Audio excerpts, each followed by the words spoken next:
Now, let's solve for x in this quadratic equation.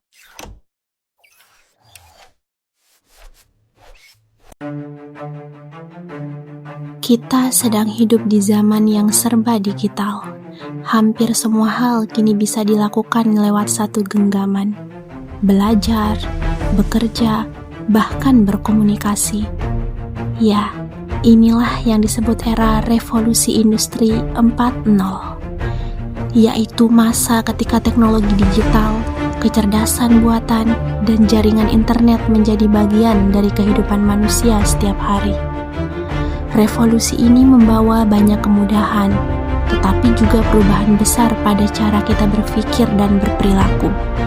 Di tengah derasnya arus kemajuan teknologi, ada satu hal yang tidak boleh hilang, yaitu nilai-nilai kebangsaan dan semangat Pancasila yang menjadi jati diri bangsa Indonesia.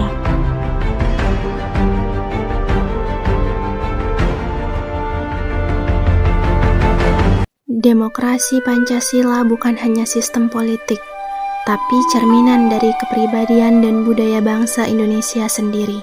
Sejak dahulu, masyarakat Indonesia hidup dengan nilai-nilai luhur seperti gotong royong, musyawarah untuk mufakat, tenggang rasa, dan rasa kekeluargaan. Nilai-nilai inilah yang sejak lama menjadi dasar kehidupan bermasyarakat, jauh sebelum istilah demokrasi dikenal. Jadi, bisa kita katakan bahwa demokrasi Pancasila lahir, tumbuh, dan berkembang dari akar budaya Indonesia sendiri, bukan tiruan dari negara lain, melainkan hasil dari kebijaksanaan dan kearifan lokal bangsa Indonesia sendiri.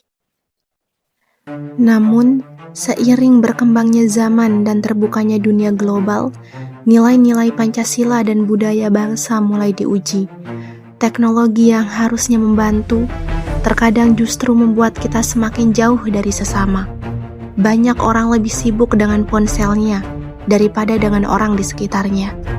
Informasi yang datang begitu cepat seringkali membuat kita bingung, membedakan mana yang benar dan mana yang salah. Budaya asing masuk tanpa batas, gaya hidup, pola pikir, hingga perilaku kadang tidak sesuai dengan kepribadian bangsa. Ya, inilah tantangan bagi demokrasi Pancasila di era globalisasi dan revolusi 4.0. Bagaimana kita bisa tetap terbuka terhadap kemajuan, tapi tidak kehilangan identitas dan karakter bangsa sendiri. Revolusi boleh berubah, zaman boleh berganti, tapi nilai-nilai Pancasila akan selalu hidup dalam diri setiap warga Indonesia. Mari jaga budaya, jaga persatuan, dan terus tanamkan semangat demokrasi Pancasila dalam kehidupan kita sehari-hari.